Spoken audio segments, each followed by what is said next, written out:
step 3. Okay, so now we're transitioning away from community events and that kind of stuff, and we're talking about our recruitment. How do we promote our recruitment? It's not the same way that we do it at these community events, right?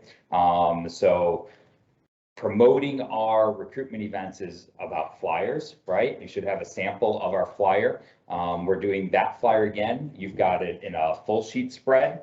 If those of you that are familiar, it gets cut in half. So this is a flyer. We do have, this is the one from last year. We tweaked a couple of things on it and a little bit of the language on the back as well. And we made it, what's the word I'm looking for? Bilingual. Thank you, bilingual as well. So this is the flyer that we have this year. Flyers are still very important for promoting our recruitment and sign-up nights, right? We can get these into the school.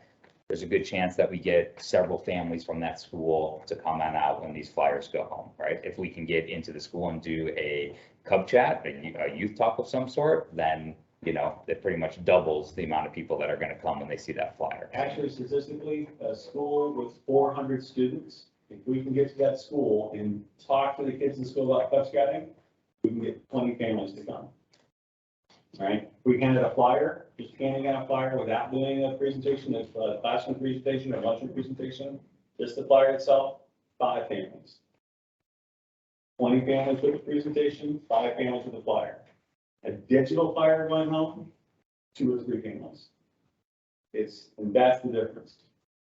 So your relationship with your principals and your PTAs help leverage that to get the most access we can get. Mm-hmm.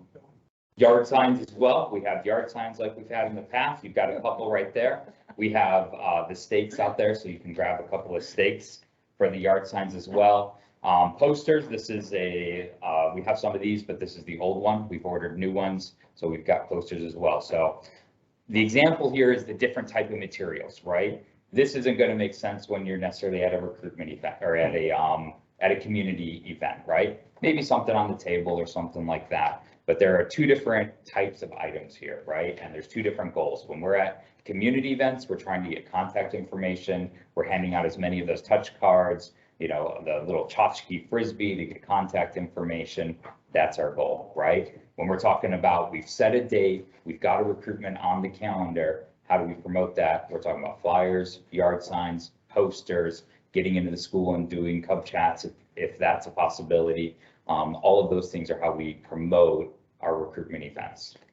So the flip side of that little sheet of paper you have with the QR code on it, the other QR code is how you can order recruitment materials.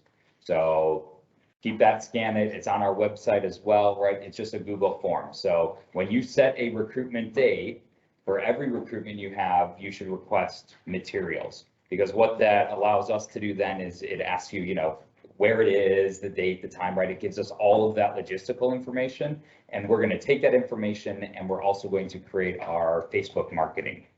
So when you submit that, we will create an ad on Facebook, we'll throw some money behind it for some advertising, and we'll geofence it, which we've seen over the years helps get more traction for people to see our content, right? So when you say you're going to do the recruitment at X school or whatever it is, we'll drop a pin in there with that event, and basically, you know, geofences it, which means everybody that lives within that radius that we set that meets our demographics, which are, you know, families with kids, will see that ad when they're scrolling through Facebook and things like that. So that QR code is very important first to get your recruitment materials.